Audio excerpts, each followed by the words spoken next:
Ben ritrovati agli amici e un grande benvenuto a chi è appena atterrato sul mio canale La Voce degli Astri.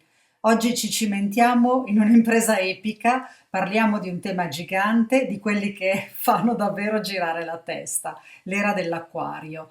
Ormai credo che lo sappiano anche i sassi che stiamo entrando in questa nuova era, se ne parla già dagli anni 60, da quando il movimento New Age l'ha resa una specie di colonna sonora della cultura pop. Ma diciamoci la verità, quanta confusione è stata fatta. Oggi voglio fare un po' di pulizia, o meglio voglio portarvi dentro un viaggio lungo millenni. Faremo una vera e propria carrellata storica attraverso le ere astrologiche, partendo dall'era del leone, poi attraverseremo l'era del cancro, l'era dei gemelli, quella del toro, dell'ariete e dei pesci, per arrivare fino ai giorni nostri. Vedremo i miti, gli dei e i pianeti che stanno bussando alla porta della storia e faremo un focus speciale sull'asse zodiacale Acquario-Leone, perché questa nuova era scuote entrambi questi due segni zodiacali. Quindi mettetevi comodi, prendete un caffè o una tisana, perché oggi voliamo alto, ma con i piedi ben piantati per terra. Prima di partire facciamo un piccolo passo indietro perché sulla New Age dobbiamo essere onesti. La New Age ha avuto tantissimi chiaroscuri e anche parecchi scuri, ma ha anche scardinato la vecchia visione del mondo. Ha preso concetti spirituali profondi che fino ad allora erano riservati a pochi studiosi, spesso chiusi nelle biblioteche, e li ha resi accessibili a tutti. In modo particolare, diciamo che grazie a questa spinta l'Occidente ha scoperto le discipline orientali e soprattutto ha cambiato l'idea che aveva di Dio. Siamo passati da un Dio iroso, vendicativo e con il fulmine in mano, quel Dio che ti minaccia con l'inferno eterno se fai un passo falso, a una concezione che si potrebbe dire rivoluzionaria. Il Dio è inteso come tutto, quindi un'energia divina, onnipresente, eterna, un uno armonico di cui ognuno di noi è una cellula vivente. E questa è una concezione che è molto radicata all'interno delle culture orientali. A dirla tutta, prima ancora della New Age, i giganti della teosofia e dell'antroposofia avevano già iniziato a seminare questo pensiero. Hanno parlato della medicina olistica, del rispetto della terra vista come organismo vivente e hanno recuperato antiche tradizioni come l'ermetismo. E quindi possiamo dire che i primi veri influssi acquariani li possiamo già ritrovare in questo periodo, diciamo un assaggio della nuova umanità. E questo in parte riguarda anche la New Age. Però c'è un però. Quando spalanchi i portoni di una conoscenza così sacra e la rendi troppo pop, troppo popolare, il rischio è di fare un gran minestrone. E infatti molte tradizioni antiche sono state banalizzate e a volte del tutto snaturate. E non siamo ingenui, alcuni di questi sani principi sono stati cavalcati e anche manipolati dall'alto da certi gruppi di potere. Comunque, la New Age ha fatto il suo tempo. Ora è il momento di fare un salto di qualità. Dobbiamo ripulire questa spiritualità dagli inganni e dal superfluo. Dobbiamo recuperare il rispetto per la tradizione autentica, quella vera, che ci salva dal materialismo senza farci cadere nella trappola dell'omologazione e peggio ancora del globalismo. E qui arriviamo al punto. Esattamente come è successo con la New Age, c'è un grandissimo malinteso anche sul segno dell'Acquario, almeno secondo me. Se ne parla tantissimo, ma a mio avviso è uno dei segni meno compresi dello zodiaco. Non dico che gli altri astrologi sbaglino, ma spesso ci danno una visione parziale. Ognuno ne fotografa un pezzettino e si perde il quadro d'insieme. Da un lato ci sono astrologi, anche molto bravi, competenti e rinomati, che esaltano l'acquario come un segno degli ideali puri, della generosità assoluta, diciamo di una comunità dove tutti si amano e si annullano per il bene comune, qualcosa di veramente angelico, ma un po' fuori dalla realtà. Dall'altro lato c'è chi esalta solo il lato tecnologico e futuristico, dipingendo l'uomo di domani come un cyborg, un essere transumano. E poi c'è chi si concentra solo sull'individualismo sfrenato e vede nell'acquario una sorta di re dell'opportunismo, che è anche un camaleonte sfuggente, capace di fare grandi discorsi ma poi di continuare a perseguire soltanto i propri interessi.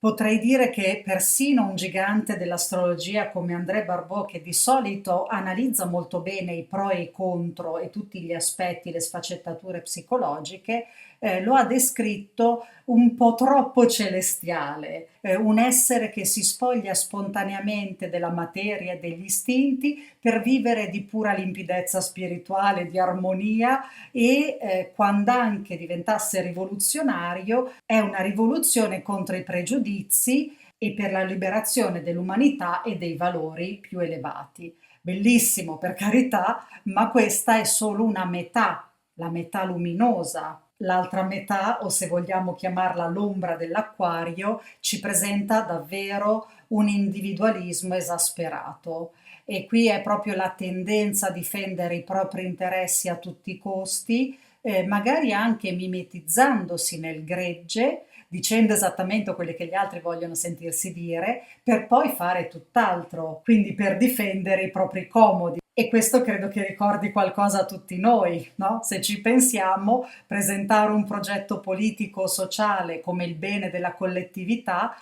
quando in realtà serve solo a fare gli interessi e i profitti di pochissimi. Direi che a livello mondiale ne stiamo vedendo parecchi di esempi così. Mm? Qui a scanso di equivoci faccio una micro parentesi per un annuncio importante riservato agli amici dell'Acquario. Non ce l'ho con voi, non sto parlando delle persone nate sotto questo segno solare, stiamo parlando dell'influsso planetario collettivo che guiderà la storia, le religioni, la geopolitica e la società nei prossimi millenni. Ed è proprio riguardo a questo influsso collettivo che dobbiamo svegliarci. Si sprecano i toni entusiastici di questa nuova era come se dovesse essere assolutamente e automaticamente un paradiso di illuminazione e di pace. Ma guardiamoci attorno, gli esordi non sono stati proprio una passeggiata di salute, vero? Ok, tra pandemie, eventi di guerra, controllo digitale delle popolazioni, crisi dei valori etici e spinte verso un transumanesimo che fa quasi paura, non credo che questa sia la fotografia di questa illuminazione globale che ci si poteva aspettare o che ci si vorrebbe configurare. Ecco perché dobbiamo fare chiarezza, per capire dove stiamo andando, dobbiamo guardare entrambi i lati della medaglia. Ci sono davvero incredibili potenzialità di luce, ma ci sono anche i rischi oscuri che in parte stiamo già correndo. E allora che ne dite? Facciamo un passo indietro per avere una visione d'insieme e quindi riavvolgiamo il nastro della storia di qualche millennio? Andiamo a vedere come ha girato la ruota zodiacale fino ad oggi.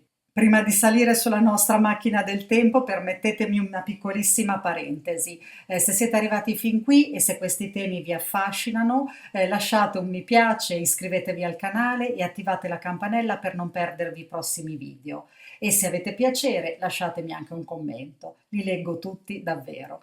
Se vi va anche di sostenere il mio lavoro di divulgazione con una piccola donazione, trovate il link in descrizione. Intanto un grazie di cuore a chi si è già iscritto o abbonato e grazie a chi si aggiungerà oggi alla nostra bellissima compagnia. Ora saliamo sulla macchina del tempo e facciamo un po' di astronomia spicciola. Da dove nascono le ere astrologiche?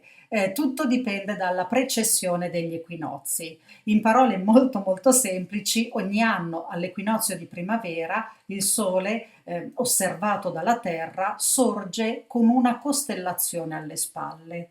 Questa costellazione cambia molto lentamente, circa ogni 2160 anni e retrocede lungo la ruota dello zodiaco. Quando il Sole ha completato l'intero giro dei 12 segni sono passati circa 26.000 anni.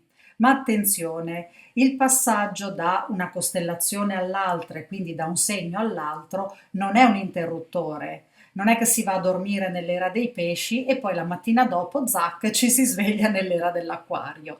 No, c'è sempre una transizione, una specie di terra di mezzo che può durare anche secoli. E indovinate un po'? Esatto, noi siamo precisamente lì, a cavallo tra i due mondi. Ma per capire dove stiamo andando, dobbiamo vedere da dove veniamo. E quindi siete pronti? Allora clicchiamo sul pulsante e attiviamo il viaggio nel tempo. Torniamo indietro in un'epoca lontanissima tra l'11.000 e il 9.000 avanti Cristo e troviamo l'era del leone. Ufficialmente ne sappiamo pochissimo, ma l'archeologia misterica ci parla chiaro. È l'era dell'oro, dei culti solari, della forza e dello splendore. Pensate alla Sfinge. Per molti studiosi la sua costruzione risale proprio a quel periodo. Spiritualmente l'umanità era come un gruppo di bambini e aveva un contatto con il divino che era veramente spontaneo, istintivo, diretto con la fonte. Poi la ruota gira ed entriamo nell'era del cancro, circa tra gli 8.000 e i 6.000 anni avanti Cristo.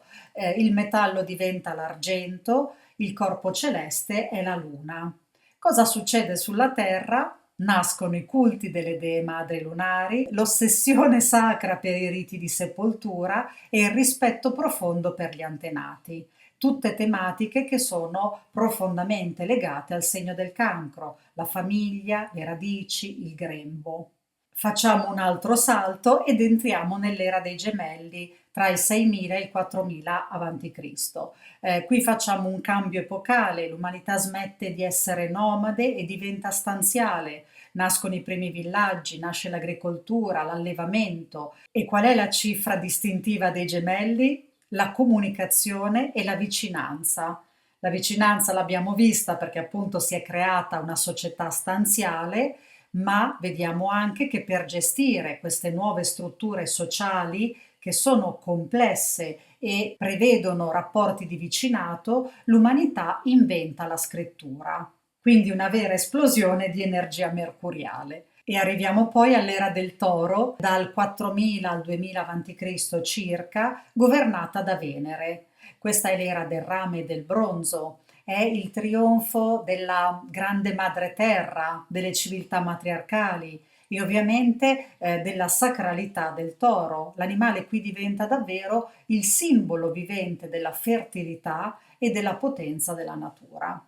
L'energia cambia totalmente quando entriamo nell'era dell'Ariete. Dal bronzo si passa al ferro. E il ferro di chi è? Di Marte, il signore dell'Ariete.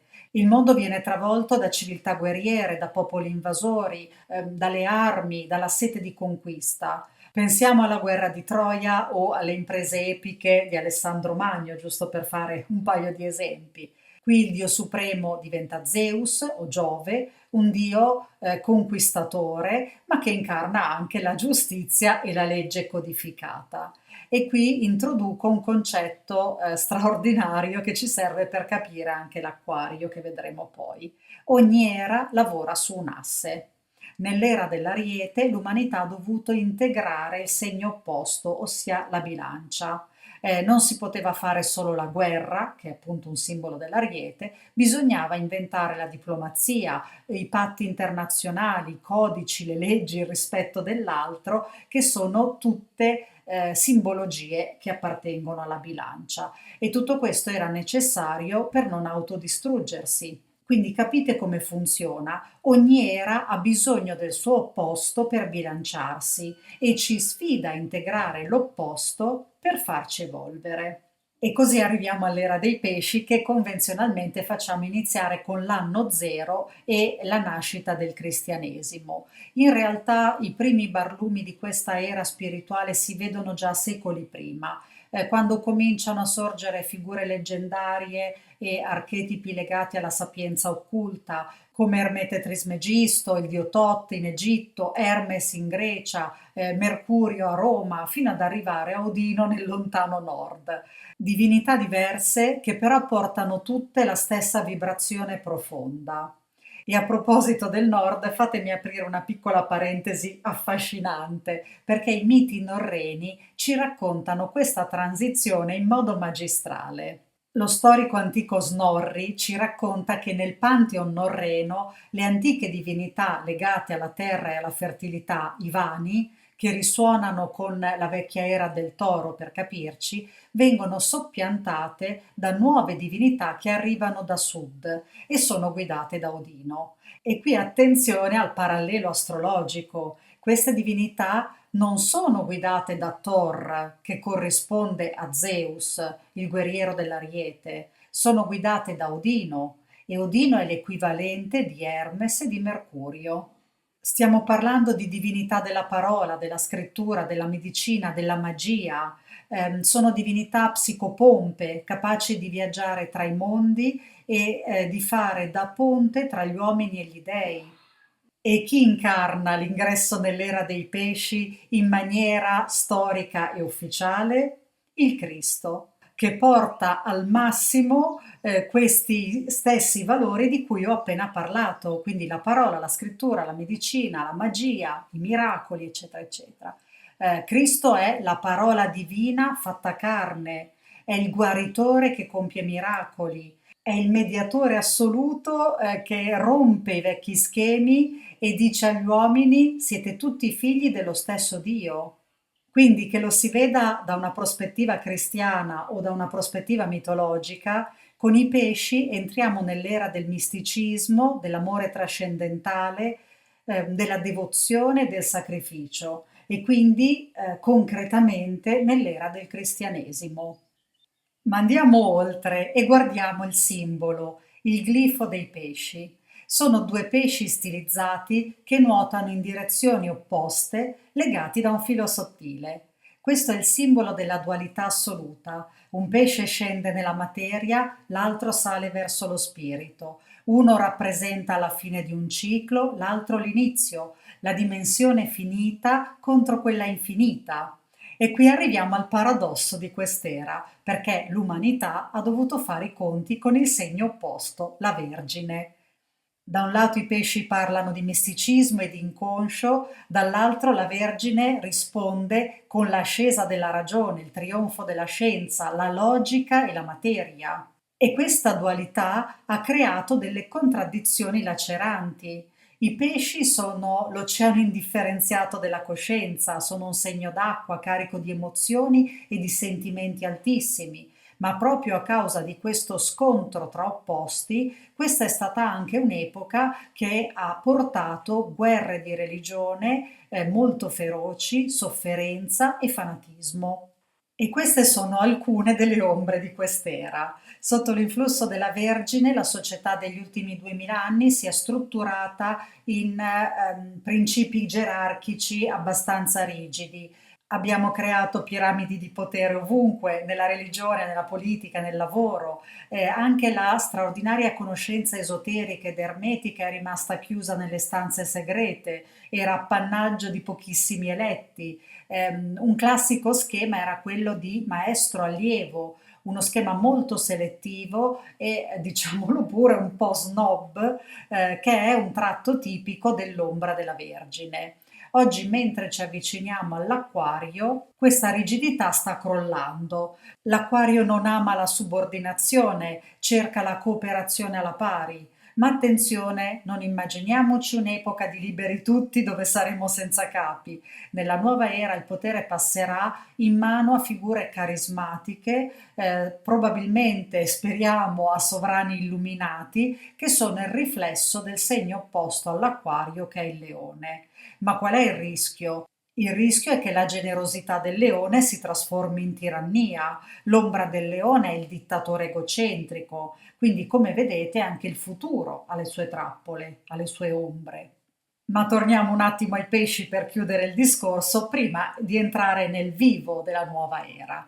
Il Cristo, dicevo, racchiude in sé tutte le simbologie dell'era dei pesci, la discesa dello spirito nella materia e la resurrezione. Non è un caso che la tradizione lo descriva nato da una vergine, esattamente il segno opposto, e non è un caso neanche che anatomicamente i pesci governino i piedi, il simbolo del cammino spirituale, del camminare spirituale, meglio ancora.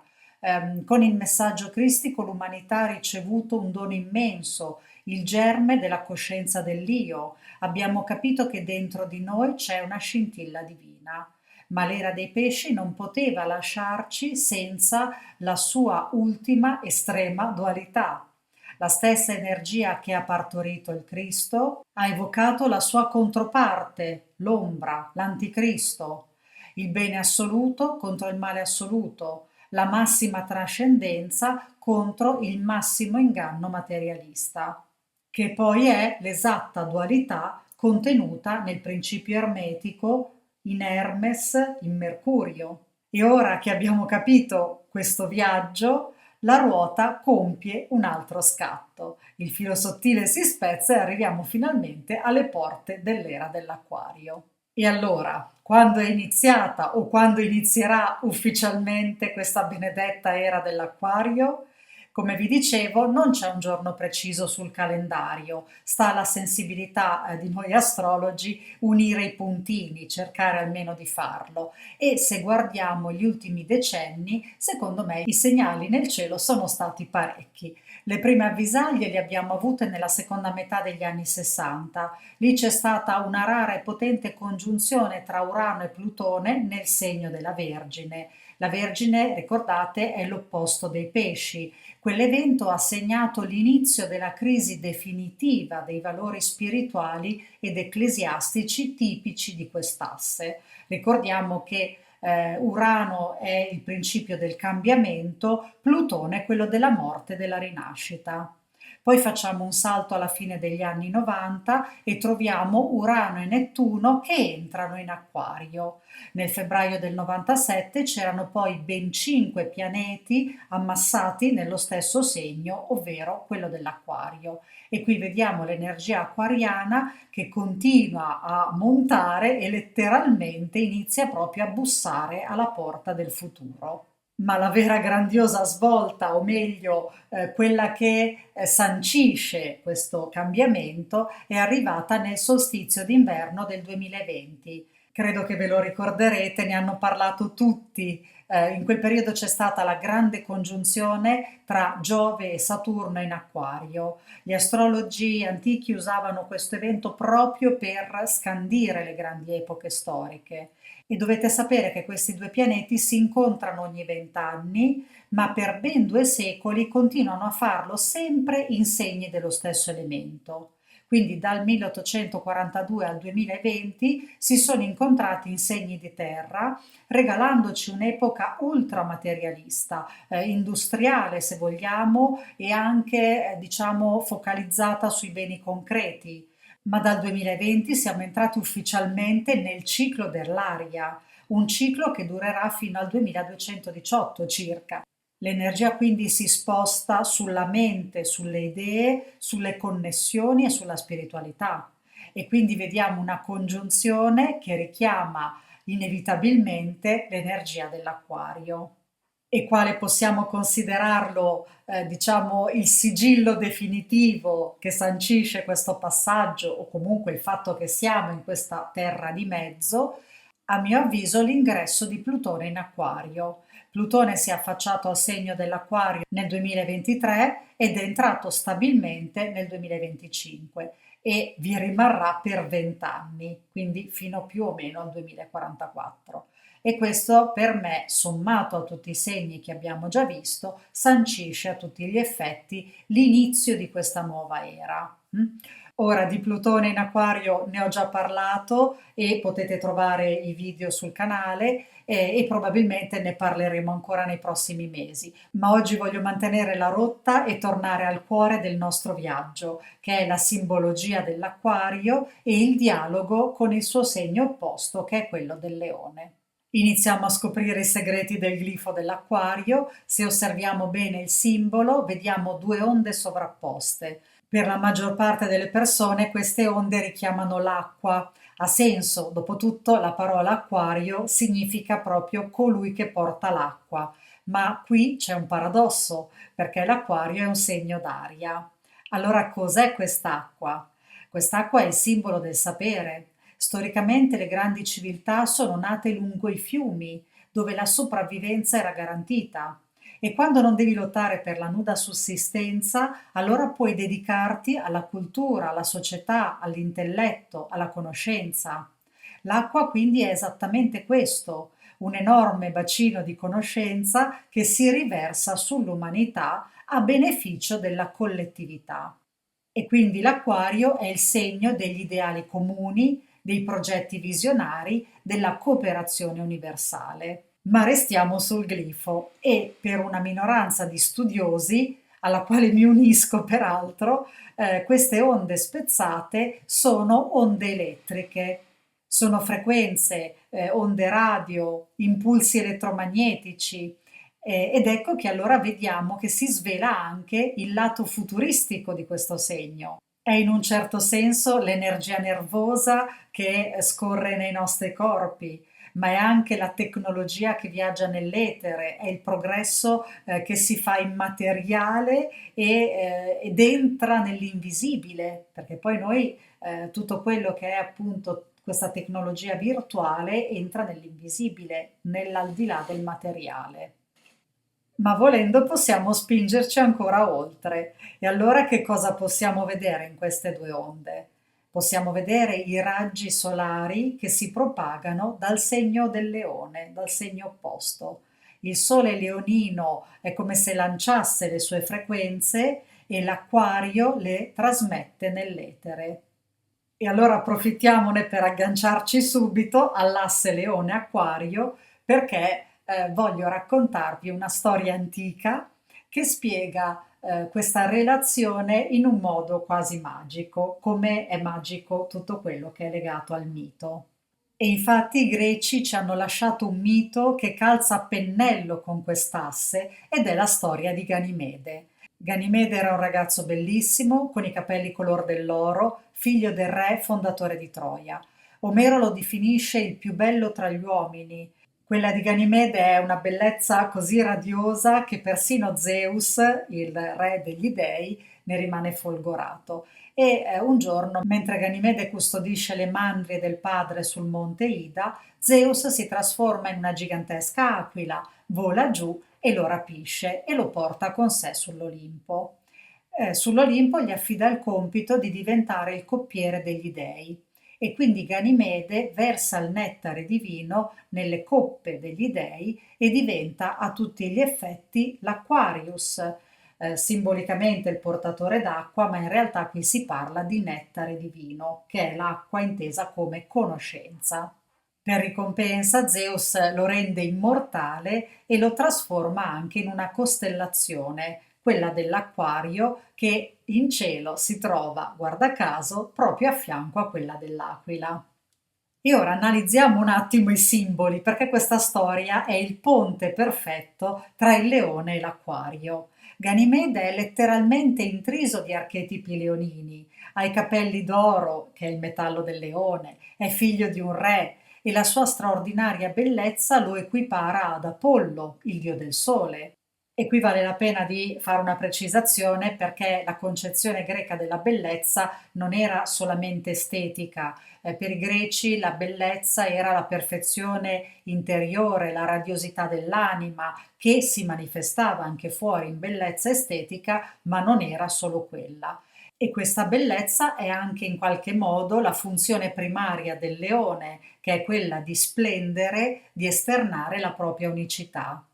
E Zeus non rapisce quindi un ragazzo qualunque, sceglie il più brillante, il migliore, quindi l'eccellenza solare, e lo sceglie per fargli attraversare il ponte e portarlo quindi nel territorio dell'acquario. Se vogliamo volare ancora più distante, questo mito si specchia incredibilmente nella mitologia norrena con la figura di Baldr, il figlio di Odino. Baldr è il più bello e il più buono tra gli dei. Nel mito nordico, Baldr è destinato a regnare sul mondo nuovo dopo il Ragnarok. Molti pensano che il Ragnarok sia la fine del mondo assoluta. In realtà, per i popoli del nord era lo scardinamento dell'asse cosmico, era la descrizione mitologica di quella che prima ho spiegato essere la precessione degli equinozi, quindi la fine di un mondo, di un'era astrologica che passa attraverso caos e guerre per partorire una nuova epoca. Nell'Edda poetica la veggente ci racconta che dopo la distruzione le divinità si riuniranno per ricordare l'antica saggezza e quindi dare inizio a un'era di pace guidata proprio da Baldr, che è l'archetipo solare. Ma torniamo a Ganimede e cerchiamo di riannodare i fili perché ho sempre la tendenza a perdermi un po' per la tangente. Allora, quando Ganimede giunge sull'Olimpo o se vogliamo nell'Acquario, conquista l'immortalità. Liberarsi dal potere della morte è un modo per dire che ha sconfitto il tempo. E anche questo rientra nella simbologia del leone, in quanto il suo maestro, il Sole, è posto al centro del sistema e trascende lo scorrere del tempo per come lo intendiamo noi. Tra l'altro, le qualità intrinseche del leone, ovvero il coraggio e la generosità, nascono proprio da questo, da una totale assenza della paura della morte.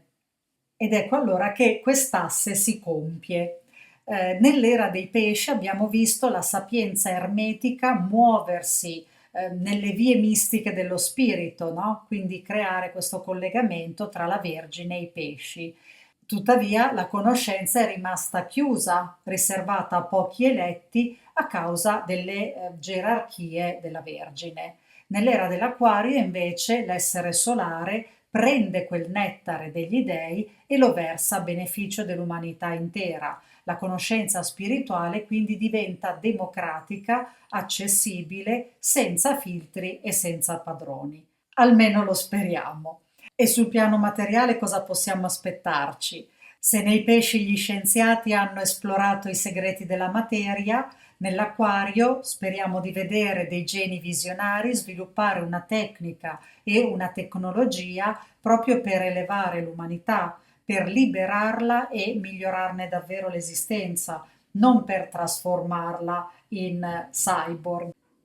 E poi possiamo fare un ultimo definitivo parallelo, che è quello che nell'era dei pesci abbiamo visto il servizio agli altri assumere la forma del sacrificio.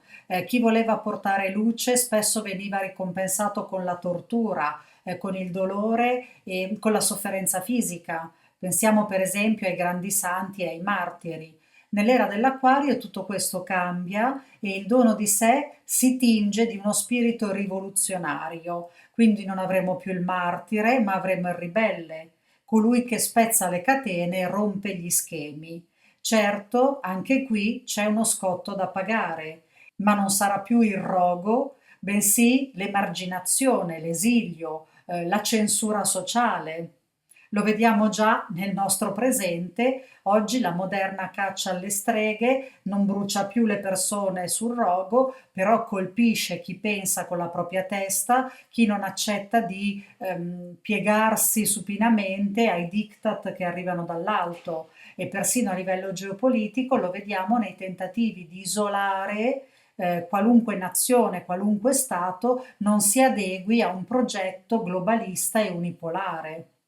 Ma qui la vera rivoluzione è che al posto di predicatori e missionari avremo dei liberi pensatori, uomini e donne che promuovono il rispetto delle differenze in un'ottica di cooperazione, di reciproco vantaggio e non di competizione, quindi una collaborazione dove possono vincere tutti. E i fari di questa nuova umanità non saranno più i ricercatori e i servitori rigidi che contraddistinguevano l'epoca passata. Secondo me saranno gli artisti, i creativi, i giullari, i bambini, ma anche gli eroi che avanzano in nome del cuore e in nome dei propri ideali.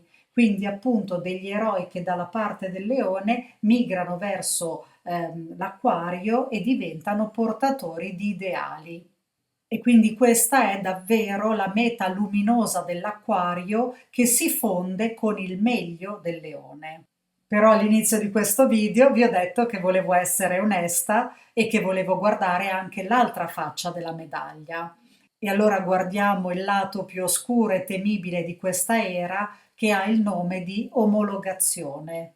Questo potrebbe concretizzarsi per esempio in una falsa inclusione che appiattisce le differenze nel conformismo e nell'obbedienza cieca. Se tutti siamo uguali e se non vogliamo più vedere l'uomo, la donna, l'alto, il basso e i mille colori dell'arcobaleno, allora tutto diventa grigio e questo qui è appiattimento, non è inclusione, è azzeramento di ogni diversità. Quindi non sarà più che ognuno brilla del proprio colore e nessuno avrà nulla da dirgli, sarà che saremo tutti grigi.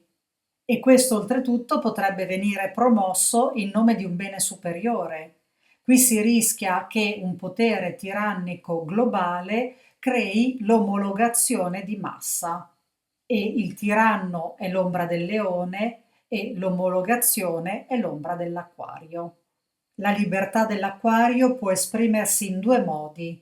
Puoi affermare il tuo diritto di essere libero, lottare e pagarne il prezzo, oppure puoi scegliere la via più comoda, uniformarti esteriormente, dire sì a tutti, pensando così di salvare la tua mera libertà. Ma attenzione, in questa seconda opzione si nasconde l'incubo di perdere se stessi, perché uniformarsi esteriormente pian pianino fa perdere anche la propria unicità interiore.